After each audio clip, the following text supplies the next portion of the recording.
Welcome to the Investing Podcast presented by Tusk Media. This is Outsider Trading, an audio and video deep dive into the people, places, and things that we find most interesting in the market. Hey everybody, welcome back to the Investing Podcast presented by Tusk Media. I'm Andrew Hall. Joining me is Ben Nye. Ben, how are you? I'm doing well. Good. Before we get going, everybody hit subscribe no matter how you're watching or listening. We're on iTunes. Audio stuff, hit subscribe, download it all. Leave a 5-star review, helps us in the ratings a lot. So if you like our content, maybe share it and let other people find it. If you're on YouTube, go ahead and hit subscribe. If you're on Seeking Alpha, you can follow us. Most of our videos make it here, but I think YouTube's almost the best place to subscribe because we also do some non-investing content from time to time, some non-focused content. And you'll want to see that, even things like power ranking our interns. So that kind of good stuff. And power ranking our me too. I've been a sell for the last month and a half, I think. We'll see. We'll see how this video goes. Maybe we can bump you up to hold. We'll see. Maybe. I don't know. But yeah, so hit subscribe. We're glad you're here. Today we are going to recap Chubb's earnings report.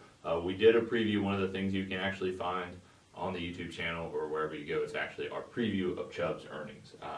So we did some content on that. We talked a little bit about what we were looking at there with Chubb, and now we're here to react. So Ben, initial impressions. I mean, we were talking for just a few minutes before we started. Our theory and our thesis hasn't really changed, but it was a pretty good quarter nonetheless. Yeah. So we are holders of Chubb for now, but we are cautious holders. So the reason we're kind of like your stock. Yeah. Like Ben Nye stock. Well, at least I'm hoping to be a cautious hold. Cautious hold. I just issued the upgrade. You're there.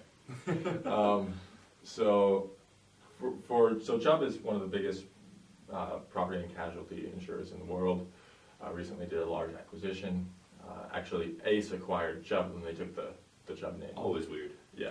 So you can refer back to our previous video on that for more clarity about kind of the backstory. What we want to do today is just kind of go into detail about what we saw in the quarter and how that supports or rejects our preconceived view of the stock.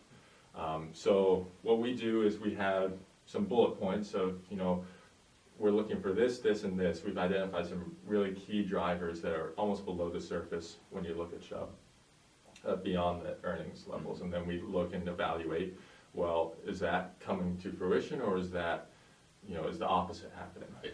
So let's just start on the pricing side. Mm-hmm. Property and casualty insurance pricing has been declining over the last more than a year.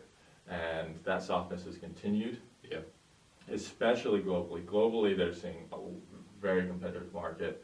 In the United States, there is still softness. So the concern for Chubb is that will metastasize into margin degradation going forward. The combined ratio in this quarter was an improvement on a year-over-year basis, but on a like-for-like basis, so if you include Ace plus Chubb last year versus the new Chubb this year, it has declined somewhat. The margin has declined, the combined ratio has increased. Combined ratio is kind of like a golf score because it's a combination of loss to premium and expense to premium. You want low. You want low. So right now, Chubb is one of the best in the industry at that. I think they were in about the 86% range on a combined ratio, which means you invert that and you get 14% underwriting margin. The thing about the combined ratio is they don't include catastrophe losses. Catastrophe losses were relatively muted in the third quarter. This quarter they're going to be up somewhat. Right. There's a $200 million headwind from Hurricane Matthew that they expect, which is not insignificant, but you compare that to overall losses for the hurricane in the mid-billion range, mid-single-digit billion range. Yeah. And you think, Chubb actually, insulated themselves relatively well.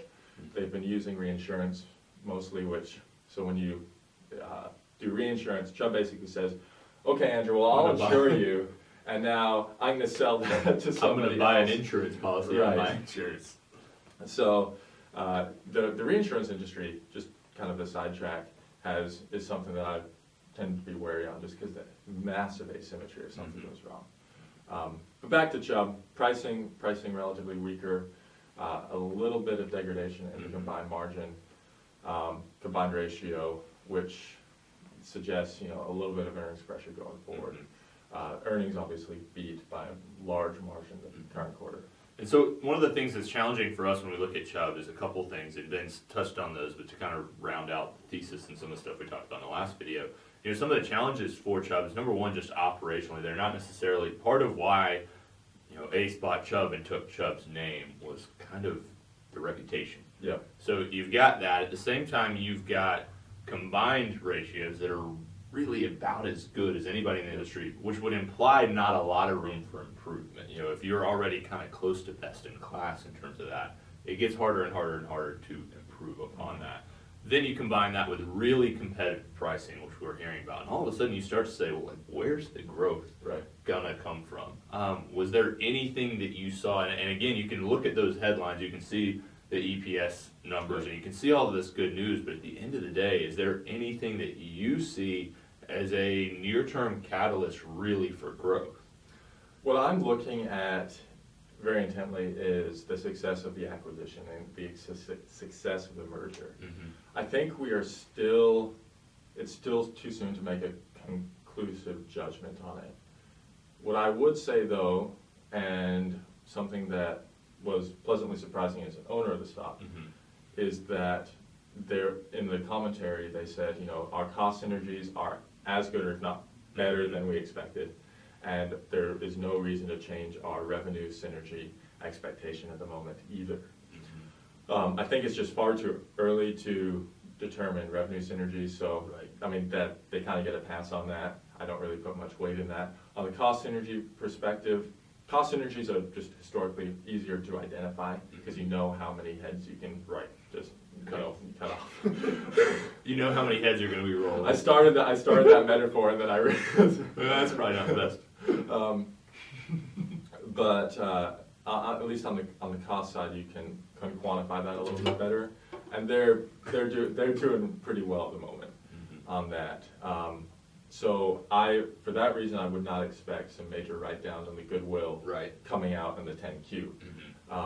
You can also look at the 10Q and see how the purchase price allocation changes. We talked a little bit about that in the previous video. 10Q has not been released yet, so we can't provide that to you today. But we will be looking at that right now, based on what they said.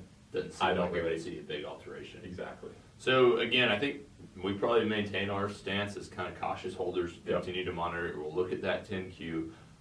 As we go forward, really it's going to be, what do we start to see from that top line synergy perspective? What do we actually start to see?